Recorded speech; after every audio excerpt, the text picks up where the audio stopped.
2 March আজি 32 বছৰ ধৰি বড়োলেণ্ড বা বড়োলেণ্ড আন্দোলন বা ছেপাৰেট ডিমাণ্ড কৰি আন্দোলন কৰি আছে। তাৰ হাজতে আজি নিখিল বড়ো ছাত্ৰ সন্থা ওদালগুৰি জিলাও আজি 2টা সাব ডিভিজন ভেৰগাঁও আৰু ওদালগুৰি সাব ডিভিজনৰ প্ৰায় 1000 বাইকাৰ্ছেদি আমি ৰেলী কৰি আজি সেই 3টা বজাৰ পৰা দেউলগুৰি হৰিচিংগাত আমি মাছ গেডাৰিং লৈছোঁ।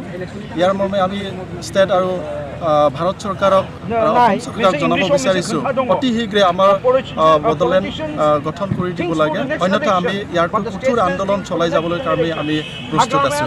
ওদালগুৰি ইতিমধ্যে হাগ্ৰামা মহিলাই কৈছে যে বড়ো আন্দোলন যিটো আপচে কৰি আছে এইটো নাটক বুলি কৈছে। এই মাত্ৰ হাগ্ৰামা মহিলাই চাওক, BTCৰ চিফ হাগ্ৰামা মহিলাই ডাঙৰীয়া নিজে বড়োলেণ্ড লাগিবলৈ হাতিয়াৰ লৈ সংগ্ৰাম চলাইছিলে, কিন্তু আজি নিখিল বড়ো ছাত্ৰ সন্থাই আজি বড়োসকলক এটা পলিটিকেল ৰাইট, আজিকালি ফাণ্ডামেণ্টেল ৰাইট তাৰ বাবে যুঁজ দি আছে। সেই সময়ত নিজৰ প্ৰফেশ্যনেল যি ৰাজনীতি কৰিবলৈ গৈ আছে আমাৰ বড়োসকলক বা BTCত থকা ৰাজ্যসকলক কি কৰিছে, এনে নাটক কৰি হিচাপে নিজে সদায় নিজৰ পকেটত পইচা ইনকাম কৰিবলৈ কাৰণে সেইবিলাক আবুল ডাবুলকৈ বকি আছে।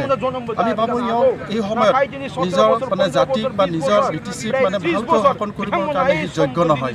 ইয়াৰ বাবে নিখিল বড়ো ছাত্ৰ সন্থাই আজি ইমান ডাঙৰ নিষ্ঠাৰ এটা নিষ্ঠাবান অৰ্গেনাইজেশ্যন হিচাপে ডেমক্ৰেচি যি পন্থাৰে আন্দোলন চলাই আছে তাক এনে নাটক বুলি কোৱা তাৰ গ্ৰহণযোগ্য নহয়। আমি কেতিয়াও ইয়াক গ্ৰহণ নকৰোঁ।